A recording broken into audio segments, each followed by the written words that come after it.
If you have ever been to the beach and accidentally swallowed a mouthful of seawater, you know exactly what the ocean tastes like. It is overwhelmingly, aggressively salty. But have you ever stopped to wonder why? Here is a mind-bending fact. If you could magically extract all the salt from the ocean and spread it evenly over all the land on Earth, it would form a solid layer hundreds of feet thick. That is roughly the height of a 40-story skyscraper, covering every continent. Where did all this salt come from?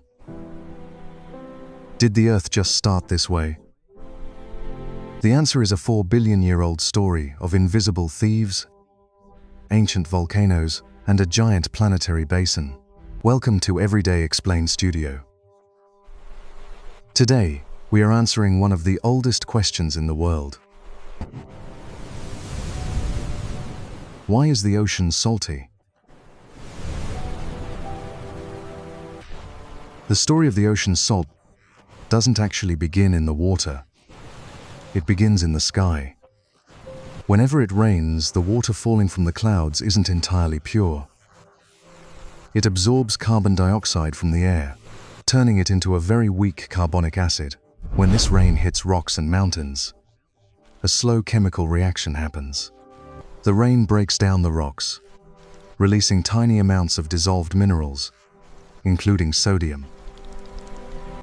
But what about chloride, the other half of the salt equation? That has a more violent origin. Billions of years ago, ancient volcanoes spewed massive amounts of chloride gases into the atmosphere, which eventually mixed into the ocean. Today, when the sodium washes down from the mountains, it meets the chloride in the sea. It forms the exact same chemical compound you sprinkle on your French fries: salt. The rain steals these dissolved minerals and carries them into streams. But this brings up a fascinating mystery. If rivers are washing these minerals into the sea, why aren't rivers salty? The truth is, they are carrying dissolved salts and minerals, but the concentration is so incredibly low that our human tongues simply can't taste it. But rivers flow. They eventually dump all their water and their trace minerals into the ocean. The only major way water leaves is through evaporation. The sun heats the surface, turning liquid water into vapor to form clouds.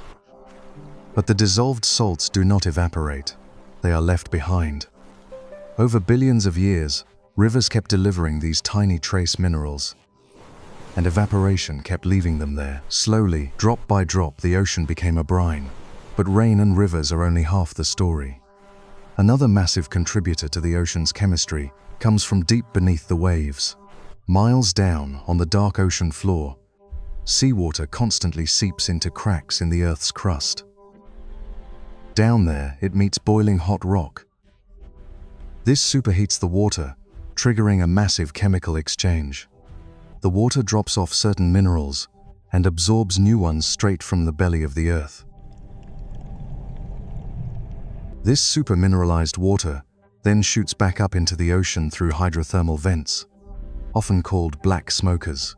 Rather than just dumping salt, these deep-sea vents act as a giant chemical refinery, constantly swapping and altering the dissolved minerals in the sea. You might be wondering, with rivers and vents constantly adding minerals every single day, is the ocean just getting saltier and saltier? Surprisingly, no. While the ocean's salinity has fluctuated in the deep past, it has remained relatively stable over long geological timescales. While minerals are always pouring in, they are also being removed.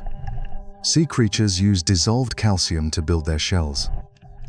Other minerals, including salts, are slowly trapped in seafloor rock or get left behind when ancient shallow seas dry up into vast sparkling salt flats. What comes in perfectly balances what goes out. So the next time you taste that salty ocean breeze, remember, you aren't just tasting salt. You are tasting the dissolved peaks of ancient mountains, the breath of ancient volcanoes, and the perfect balance of our beautiful planet.